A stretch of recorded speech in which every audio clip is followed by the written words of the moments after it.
అదే RTV app వార్తల్ని క్షణాల్లో చదివే అవకాశం ఉంటుంది. ఒక న్యూస్ పేపర్, ఒక టెలివిజన్ ఛానల్ మీ చేతుల్లో ఎప్పుడూ ఉంటాయి. ఇక్కడున్న మీరందరే మాకు సాక్ష్యం. అంటే మాకున్న కొద్దిపాటి అనుభవంతో ఈ కడప నియోజకవర్గ రాజకీయాల్లో ఒక వార్డు రిప్రజెంటేటివ్గా దాదాపుగా ఒక వార్డుకి సంబంధించి 10 సంవత్సరాలుగా రాజకీయాల్లో ఉన్నాం. ఈ 10 సంవత్సరాల రాజకీయాల్లో మేము ఏదైనా కోవర్టులుగా పనిచేసినామా, నీతి నిజాయితీతో పనిచేసినామా అనేది కూడా ఖచ్చితంగా ప్రజలందరికీ కూడా తెలుసు, నాయకులందరికీ తెలుసు. నిజంగా మా గురించి ఇలాంటి వాళ్ళు మాట్లాడడం నిజంగా చాలా హాస్యాస్పదం.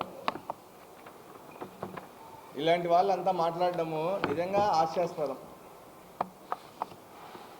ఎప్పుడు కూడా పార్టీల్లో ఖచ్చితంగా ఏదైతే నగర కమిటీ కానీ లేకపోతే భవిష్యత్తులో రాబోయే పదవులు ఏవైనా కానీ ఖచ్చితంగా ఇక్కడి నుంచి కొన్ని పేర్లు అనేది ప్రతిపాదించి పంపించడం జరుగుతుంది. ఎమ్మెల్యే గారి కార్యాలయం నుంచి ఎవరైతే ఈ పోస్టులకి ఎవరైతే కరెక్ట్గా న్యాయం చేస్తారు, ఎవరైతే కమిట్మెంట్తో పనిచేస్తారని చెప్పి ఇక్కడి నుంచి పంపించడం జరుగుతుంది. అందులో భాగంగా గౌరవనీయులు పెద్దలు మన రాష్ట్ర ముఖ్యమంత్రి నారా చంద్రబాబు నాయుడు గారు, అలాగే మన లోకేష్ బాబు గారు వారి ఆమోదంతోనే ఇవన్నీ కూడా ఏవి కూడా పదవులు రావడం జరుగుతుంది.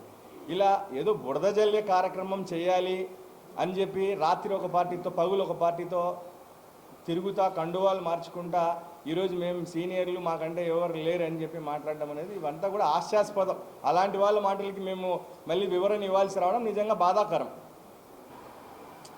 ఇవన్నీ కూడా పార్టీ చూసుకుంటుంది. ఖచ్చితంగా ఈ నియోజకవర్గంలో పార్టీ కోసం పనిచేసిన ప్రతి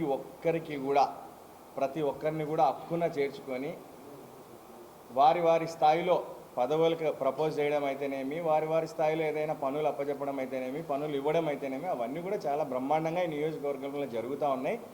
సరే, ఇంకా మిగిలిన ఇప్పుడు మీరు చెప్పిన దానికి ఈ ఒక్క ఫోటో సాక్ష్యం. ఇంకా మీరు మమ్మల్ని ఇంతకు మించి ఇలాంటి వాళ్ళ గురించి మాతో మాట్లాడి ఇచ్చడం అనేది కూడా భావ్యం కాదనేది నా అభిప్రాయం.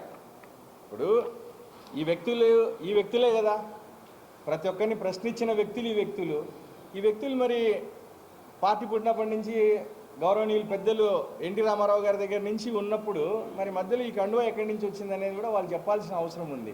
కాబట్టి ఇట్లాంటి వాటి గురించి వివరణ ఇవ్వాల్సి రావడం నిజంగా బాధాకరం. అవన్నీ కూడా ఏం లేవు. బ్రహ్మాండంగా కడప నియోజకవర్గం చాలా బ్రహ్మాండంగా ఉంది. ఇక్కడ ఉన్న కార్యకర్తలందరూ కూడా చాలా సంతోషంగా ఉన్నారు. సరే, చిన్న సమస్యలు ఏవైనా ఒకటి అలా ఉంటే అవన్నీ కూడా రెక్టిఫై చేసే పరిస్థితి మా ఎమ్మెల్యే గారి దగ్గర, మా వాసన దగ్గర ఉంది. కాబట్టి దాని గురించి మనం పెద్దగా మరిన్ని వీడియోస్ కోసం ఛానల్ ని సబ్స్క్రైబ్ చేయండి. లేటెస్ట్ అప్డేట్స్ కోసం వాట్సాప్ ఛానల్ ని ఫాలో చేయండి. అండ్ లింక్ డిస్క్రిప్షన్ లో ఉంది.